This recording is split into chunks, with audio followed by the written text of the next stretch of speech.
दोस्तों, आखिरकार भारत सरकार की तरफ से मोहम्मद यूनुस, जो कि अपने आप को राजा समझता है, उसके ऊपर पहला और सबसे सख्त एक्शन लिया गया है। और यह एक्शन लेते ही यूनुस की सारी अकड़ ढीली पड़ने वाली है, क्योंकि भारत ने अपने यहां से ट्रांसशिपमेंट की जो फैसिलिटी थी बांग्लादेश की, उसको ही खत्म कर दिया है, जिससे बांग्लादेश की कमर टूटने वाली है। दरअसल आप सभी को पता होगा कि अभी 3-4 दिन पहले यूनुस, जो कि खुद को बांग्लादेश का राजा समझता है, चाइना के अंदर जाकर क्या बोल रहा था कि भारत की जो नॉर्थ ईस्ट के 7 राज्य हैं वो तो एक लैंड लॉक रीजन है और यहां पर भारत बांग्लादेश की मर्जी के बिना कुछ नहीं कर सकता है, इसलिए चाइना यहां पर आए, भारी भरकम इन्वेस्ट करे ताकि बांग्लादेश इससे पैसा बटोरे। और ऐसा करके यूनुस बांग्लादेश की तरफ से अपने आप को राजा बता रहा था भारत के नॉर्थ ईस्ट के 7 राज्यों को।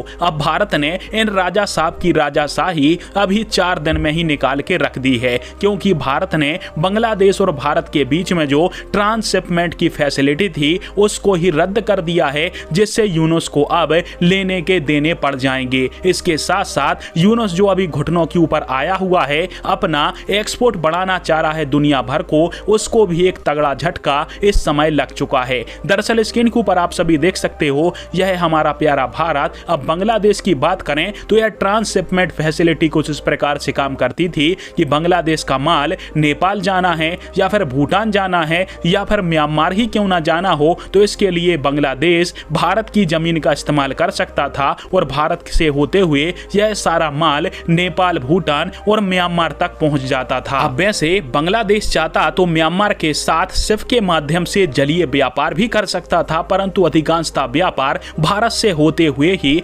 बांग्लादेश म्यांमार को करता है, क्योंकि भारत की जमीन से माल भेजना सस्ता पड़ता है। अब भारत ने इसी के ऊपर प्रहार किया है और इस एग्रीमेंट को रद्द कर दिया है। और स्क्रीन के ऊपर आप सभी इसका आर्टिकल भी पढ़ सकते हो कि भारत ने राजा साहब की राजाशाही निकाल दी है और बांग्लादेश के ऊपर अब तक का सबसे सख्त एक्शन लिया है। अब आप सभी ने बहुत सारी बार सुन लिया होगा कि ट्रांसशिपमेंट फैसिलिटी रद्द करी है, तो इससे यूनुस को कितना नुकसान होगा या फिर बांग्लादेश को कितना नुकसान होगा, तो भूटान और इसके अलावा नेपाल के साथ और म्यांमार के साथ ट्रेड को जोड़ दिया जाए तो इस समय यूनुस को करीब $150 मिलियन से $200 मिलियन का फटका लगने वाला है और आगे चल के यह फटका $1 बिलियन के आसपास भी पहुंच सकता है। और इस समय जो बांग्लादेश 1 बिलियन 2 बिलियन के लिए वर्ल्ड बैंक और IMF के सामने हाथ फैला रहा है, यदि यह एक्सपोर्ट रुका रहता है तो इनको लेने के देने जरूर पड़ जाएंगे। अब फिलहाल में तो भारत सरकार का यह जो एक्शन है वो अभी के लिए ठीक ठाक है, पर आप सभी को क्या लगता है कि क्या भारत को